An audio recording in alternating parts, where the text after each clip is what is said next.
Pensez-vous comme Musset que les plus désespérés sont les chants les plus beaux? Le romantisme est un mouvement littéraire qui commence au début du XIXe siècle en Europe et notamment en France. Les auteurs romantiques dans leurs œuvres laissent une grande place à l'expression de leurs sentiments. Ils allient dans leurs textes à la fois le beau et le laid, ou encore ce qui est triste et ce qui est heureux. Alfred de Musset fait partie des auteurs connus qui ont marqué cette période du romantisme. Il a écrit de nombreux poèmes et notamment des poèmes tourmentés comme La Nuit de mai. Ce dernier est un poème issu du recueil Les Nuits. Les différents poèmes de ce recueil se présentent sous la forme de dialogues entre le poète et sa muse suite à la rupture entre le poète et une femme, George Sand. Ce poème illustre l'idée que la souffrance est la meilleure source d'inspiration. Cette pensée est particulièrement montrée par le passage Les plus désespérés sont les chants les plus beaux et il est même dit ensuite et j'en sais d'immortels qui sont de purs sanglots. Cette citation nous montre bien que d'après l'auteur la peine est la plus grande base de la création. On peut se poser la question de savoir si l'idée de Musset qui consiste à dire que la création est meilleure si elle est due aux souffrances est entièrement véridique. Dans un premier temps, nous montrerons que pour les romantiques la souffrance est la meilleure source d'inspiration. Dans un second temps, nous montrerons que cette souffrance n'est pas forcément la seule et la meilleure source d'inspiration. Dans un troisième temps nous montrerons que cette idée a été engendrée par le contexte du XIC et correspond donc plus à cette époque qu'à une autre. Dans cette première partie nous allons montrer que la souffrance est la meilleure source d'inspiration d'après les auteurs romantiques.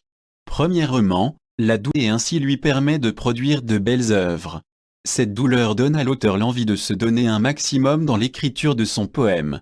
D'abord, les auteurs se basent sur des éléments marquants de leur vie comme la mort d'un proche pour écrire leur poème comme c'est le cas de Victor Hugo avec son poème à Ville qui est issu du recueil Les Contemplations. Ce poème a été écrit suite à la noyade de sa fille Léopoldine. Il s'agit ici d'un moment très dur dans la vie de l'auteur et cela se ressent dans la beauté du poème qui lui est consacré. On retrouve des passages qui illustrent bien la tristesse de Victor Hugo comme « Hélas laissez les pleurs couler de ma paupière ». Cette tristesse est notamment marquée par la présence du mot « hélas » accentué par un point d'exclamation, mais aussi bien sur le mot « pleurs » qui appartient au champ lexical du chagrin. On retrouve aussi des passages de tendresse avec par exemple « dire à mon enfant, sens-tu que je suis là ?» On retrouve dans ce poème de nombreux éléments stylistiques caractéristiques au poème comme les rimes de sens qui rendent ce poème beau. On peut prendre comme exemple la rime entre sombre et ombre ou entre ciel bleu et Dieu. Ce poème qui trouve son inspiration dans une histoire personnelle au poète marquant et triste est un poème des plus beaux. Ensuite toujours dans cette idée de moment triste de la vie d'un auteur, la déception remarquable poème. Les Nuits de Musset d'où est extrait d'ailleurs La Nuit de mai en sont un très bon exemple. Ces poèmes ont été écrits suite à la rupture de Musset avec sa maîtresse George Sand.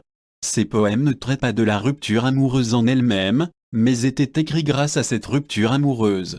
Dans La Nuit de mai on retrouve de légères allusions à cette déception avec des passages comme Espérance trompée mais on retrouve globalement ici un poème recherché, avec l'assimilation du pélican au poète et aux nombreuses figures de style comme berce sa douleur, ivre de volupté, de tendresse et d'horreur. Ce magnifique poème est le fruit d'une déception amoureuse qui a poussé l'auteur à se surpasser. Deuxièmement, le registre que l'on retrouve généralement dans les poèmes est le lyrisme. Or le lyrisme est l'expression des sentiments chantés, il est en opposition avec le style classique qui exprime moins les sentiments personnels de l'auteur et est plus basé sur la raison. Le fait de creuser dans des sentiments par exemple l'amour rappelle des souffrances vécues et est source de douleur. Le fait d'évoquer des sentiments peut provoquer de la douleur chez l'auteur. On peut prendre comme exemple le poème écrit par Musset à mon ami Édouard Boucher en 1832 et tiré du recueil Première Poésie. Il dit lui-même à « Frappe-toi le cœur. C'est là qu'est le génie. C'est qu'est la pitié, la souffrance et l'amour. » À travers cette phrase Musset nous montre à nous lecteurs ainsi qu'à son ami que le cœur est le siège de toute émotion et notamment la souffrance. Le lyrisme est présent dans les poèmes des auteurs romantiques et avec le lyrisme on traite des sentiments qui viennent du cœur qui comme le dit Musset contient entre autres la souffrance. Par conséquent selon Musset le fait de faire des textes lyriques qui sont de beaux textes, puisqu'ils sont synonymes du mouvement romantique auquel appartient Musset, induit forcément qu'il y aura de la souffrance. Troisièmement, le désespoir dû à la perte de l'inspiration peut être lui-même une remarquable source d'inspiration pour l'auteur. Il s'agit ici d'un paradoxe. D'abord, des auteurs célèbres ont utilisé leur perte d'inspiration pour s'en servir comme inspiration. C'est le cas par exemple de Joachim du Bellay avec entre autres là, où est maintenant ce mépris de fortune extrait du recueil Les Regrets. Dans ce poème du Bellay se plaint de son manque d'inspiration avec des passages comme les muses de moi, comme étrange, s'enfuit. Dans ce passage qui est le dernier vers du poème, l'auteur dit que les muses qui sont source d'inspiration l'ont quitté. Mais tout de même malgré ce manque d'inspiration l'auteur a tout de même réussi à écrire un poème qui appartient à un recueil de 191 poèmes, ce qui n'est pas rien. Ici la douleur due au manque d'inspiration a été source d'inspiration pour le poète et lui a permis d'écrire une belle œuvre. Ensuite du Bellay n'est pas le seul à avoir utilisé son manque d'inspiration pour écrire un poème. On retrouve aussi Baudelaire avec par exemple son œuvre L'ennemi issue du recueil Les Fleurs du Mal.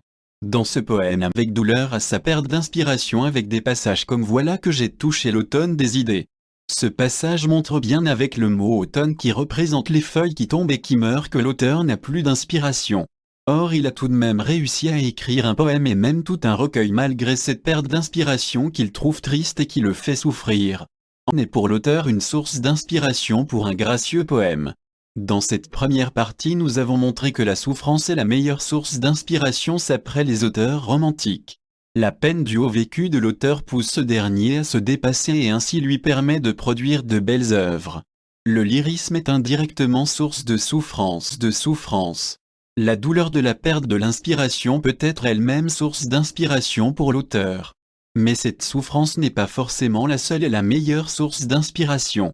Dans cette seconde partie, nous allons montrer que le tourment n'est pas obligatoirement la meilleure source d'inspiration. Premièrement, le chagrin d'inspiration. Premièrement, le chagrin n'est pas sans risque pour l'inspiration, il faut parfois prendre du recul sur sa souffrance au risque de bloquer la création poétique. D'abord, Baudelaire préconise une prise de recul sur la souffrance avec par exemple son poème Recueillement extrait du recueil Les Fleurs du Mal. En effet, l'ex-ma douleur, et tiens-toi plus tranquille. Avec les mots sois sage et tiens-toi plus tranquille, l'auteur s'adresse à sa douleur en lui demandant de ne pas trop s'exprimer. Il s'invite lui et tous les poètes, à prendre du recul sur sa souffrance, à ne pas la présenter telle qu'elle, au moment où on l'aperçoit, pour ne pas bloquer la création poétique. Le désespoir est certes une source d'inspiration, mais il ne doit tout de même pas obnubiler l'esprit du poète. Ensuite certes, la souffrance est une inspiratrice de beauté, mais le poète a besoin de tranquillité pour l'utiliser et la transformer en un beau poème. C'est le cas par exemple pour Musset avec encore une fois La Nuit de mai. En effet on retrouve comme passage au accent circonflexe muse. Spectre insatiable, ne m'en demande pas si long. L'homme n'écrit rien sur le sable à l'heure où passe l'Aquilon. Cette phrase montre bien que d'après Musset la souffrance est source d'inspiration, mais elle ne l'est pas au moment même où le poète la ressent. De même, il ne suffit pas d'être désespéré pour écrire de beaux poèmes. Cette souffrance est tout de même retranscrite par la fine plume de l'auteur avec les différents effets stylistiques. L'accablement n'est pas le seul facteur dans l'écriture d'une poésie, il y a bien sûr comme facteur principal le travail. On peut prendre comme exemple d'un poème qui utilise le désespoir comme source de souffrance et qui a un très beau style La Nuit d'octobre, poème qui appartient lui aussi au recueil de Musset Les Nuits. Donc comme La Nuit de mai, ce poème a été écrit suite à la rupture de Musset avec George Sand. Il parle de la souffrance amoureuse suite à cette rupture qui est marquée par des passages comme On à toi, œil sombre, les funestes amours où je t'ai vu pleurer. On retrouve dans ces citations des mots qui représentent l'amour comme femme ou amour mais aussi des mots qui représentent le désespoir comme funeste ou pleurer. Ce poème est un très beau poème comme un grand nombre de poèmes de Musset. La beauté de cette poésie vient certes de la souffrance du poète, mais aussi d'un grand travail indéniable de la part de l'auteur. En effet, on retrouve des éléments stylistiques assez poussés qui nécessitent une certaine réflexion. On peut prendre comme exemple d'éléments stylistiques poussés des rimes de sens avec par une des rimes avec sombre et ombre ou entre pleurer et désespérer. Comme autres éléments qui ont sûrement nécessité une bonne réflexion et un bon savoir-faire, on peut prendre les comparaisons. En effet, on retrouve de belles comparaisons telles que comme une fleur à l'aurore, mon cœur s'ouvrait en t'aimant. Par cette comparaison, l'auteur associe son cœur à une fleur de manière judicieuse.